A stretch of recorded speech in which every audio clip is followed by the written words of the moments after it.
good morning, good morning! Ayan, so it's Friday, and happy Friday po sa lahat. Ayan, so bilang content creator, kailangan kong mag-isip ng aking iko-content. Pero wala po talaga akong iko-content, kaya heto na lang. Magsasalita na lang ako sa inyong harapan. Ayan. So, bilang content creator, kailangan natin maging consistent sa ating pag-upload ng videos. Ayan, hello sa mga co-creators ko dyan, sa mga kapwa ko content creator. Hello, hello. Ayan, so, paano nga ba maging content creator? Ayan, ang tanong.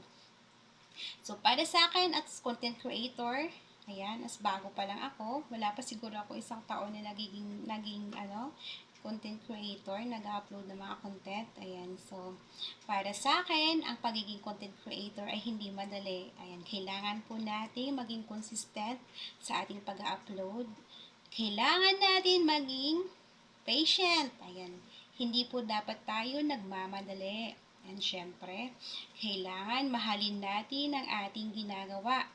At ang pinaka-importante, nag-i-enjoy po tayo sa ating ginagawang pag-upload ng videos. And syempre, marami tayong nakikilalang co-content creator. Ayan, yung mga nag-i-engage sa mga videos natin. Ayan, so nakakatuwa lang kasi through Facebook, as content creator, marami tayo naging kaibigan. Ayan.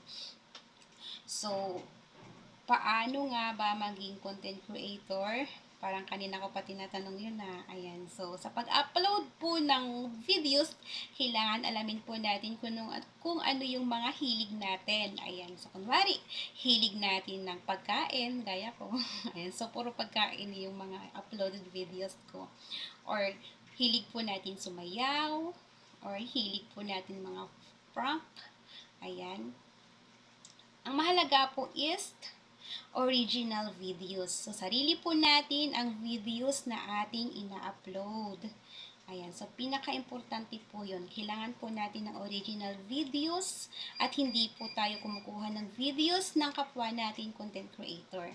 Ayan. So, syempre, isa pa sa paggawa ng sa paggawa ng content natin, kailangan maging totoo tayo. Kailangan maging transparent, magkaroon tayo ng transparency sa ating mga audience. Ayan, kung ano yung nakikita nila sa atin off camera, dapat ganun din. Dapat ganun tayo sa harapan ng camera. Ayan, so maging totoo tayo. Ayan. So, at syempre, nag-i-enjoy tayo sa ginagawa natin. Ayan. Yun lang ang pinaka-importante sa lahat. Hindi po natin minamadali ang mamomonetize. Ayan, ang mahalaga, nag-i-enjoy po tayo sa ginagawa natin at hindi natin namamalayan, monetize na pala tayo. Ayan, so yun po yung maganda. Kasi nga, ini-enjoy natin yung kahit hindi pa tayo monetize. So, kapag monetize na tayo, ayan, o, diba? Happy. So, yun lang. Ang dami ko nang sinabi. Good morning sa lahat. Ayan. O, diba? Nakagawa na ako ng content sa araw na to.